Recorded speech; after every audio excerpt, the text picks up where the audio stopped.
देखिए, हिमाचल प्रदेश का जो सबसे महत्वपूर्ण प्रश्न है और सबसे जटिल, ये जो जमीन का प्रश्न है, ये कोई बहुत सीधा साधा नहीं है जैसे देखा जा रहा है। इस प्रश्न को लेकर सुप्रीम कोर्ट के ऑर्डर के बाद जो एक नई परिस्थिति पैदा हुई है, उस सिलसिले में हम गए। नई परिस्थिति क्या पैदा हुई है ये समझना।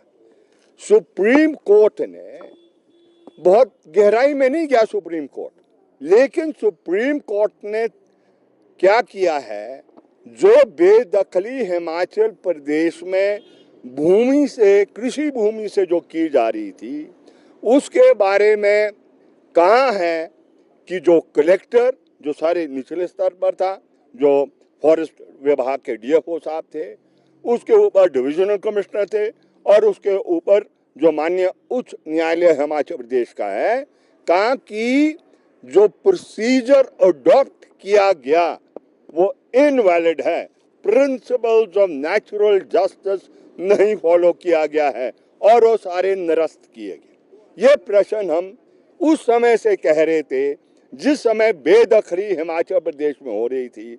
और मैं आपको ऑन रिकॉर्ड कह रहा हूं, not a single eviction order, general order था हाई कोर्ट का।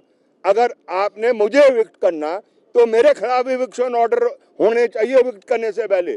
इसलिए इस प्रश्न को लेकर हमने कहा है कि रास्ता निकाला जाए जिससे कि जो आज जुल्म गरीब पर हो रहा है, बागवान पर हो रहा है, मकान सील किए जा रहे हैं और उसकी जो खेती वो कर रहा है, उस खेती को नष्ट करने का जो कार्य किया जा रहा है, उसका एक रास्ता निकाला जाए। इस सिलसिले में तनवर जी ने इस बात का भी जिक्र किया, हमने मेमोरेंडम दिया है वो 6 पॉइंट का, जिसमें हमने कहा है कि दो बातें जिस पर बहुत पॉजिटिव हिमाचल प्रदेश की सरकार रही है।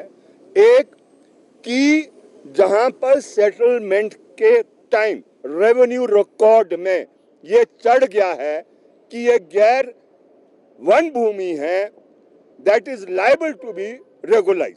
जहां पर ये कहा है कि भाई वो मालिक, ये क्या कहते हैं, कब्जा फलाना फलाना, मालिक हिमाचल प्रदेश सरकार है, और जो एंट्री है कि किस्म क्या है रेवेन्यू रिकॉर्ड में है, हाँ, बखल, अबल, क्यारी है ना, अलग अलग जो कैटेगरीज जो होते हैं जमीन के, तो जहां ये वन के अलावा कोई भी कैटेगरी है तो that is liable to be, कानूनी तौर पर वो that is liable to be regularized. एक प्रश्न।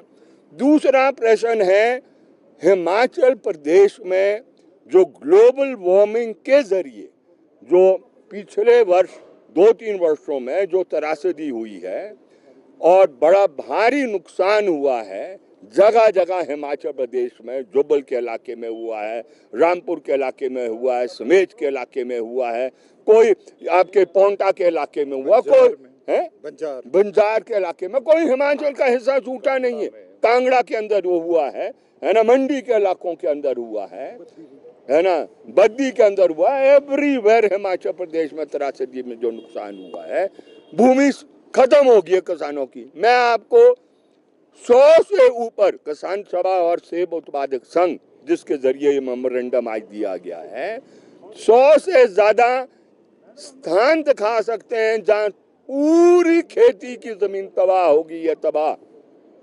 आप क्या करेंगे? Can you allow him to die? कोई ऐसी व्यवस्था हो सकती है हमारे संविधान के तहत कि उसको हम मरने के लिए छोड़ दें? इसलिए हमने कहा कि 1980 से पहले तबादला की नीति हुआ करती थी। जहां भी नेचुरल क्लैमिटी आया करती थी, ग्लेशियर आ गया, बादल फट गया है ना, फ्लड आ गए, स्लाइडिंग हो गई है ना, जो भी है, तो जमीन वो जो निजी भूमि होती थी वो सरकार के हवाले कर दी जाती थी और सरकार उसके बदले भूमि दिया करती थी। ये भी नेगी जी ने माना है। All these question can be considered. हम 6 पॉइंटों पर ले है। हमारी पोजीशन ये है कि जिस किसान को बेदखल किया है 2002 के बाद without following the proper procedure क्या है? बेदखली, हमारा कहना यह है, बेदखली आप पब्लिक परमिसेस एक्ट के तहत नहीं कर सकते। वो समरी है, वो कोई एविडेंस नहीं लेते हैं, वो मन मर्जी का ऑर्डर है, वो तालिबानी ऑर्डर है, वो तानाशाही ऑर्डर है।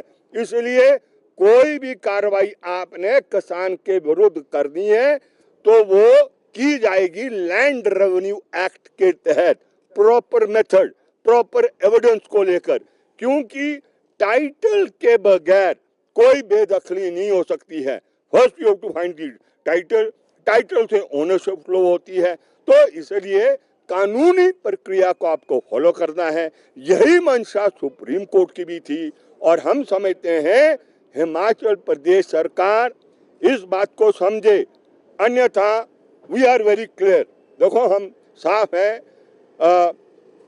हम समझते हैं ये सरकार पिछली सरकार से बेहतर है अपने दृष्टिकोण में, लेकिन कोई भी अगर ये सोचे कि हिमाचल प्रदेश के किसान को बेदखल किया जा सकता है, उसके जीवन यापन के जो सोर्स है उसको उसके हाथ से चढ़ाया सकता है, हमारा जो झंडा सेब उत्पादक संघ का है और जो किसान सभा का है, ये आखिरी सांस तक लोगों के साथ खड़ा रहेगा।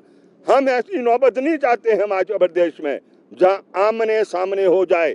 इसलिए समय रहते हुए हम विनती करना चाहते हैं हिमाचल प्रदेश की सरकार से कि हिमाचल प्रदेश का अधिकतर हिस्सा जंगलों में है। हमारे पास सिर्फ 10% भूमि है जिस पर हम खेती करते हैं, और जिस तरीके से हमारे बुजुर्गों ने पहाड़ों को काट कर खेती योग्य भूमि बनाई है, आज वो सारी भूमि उसे छीनने की क्या कहते हैं साजिश ये रची जा रही है।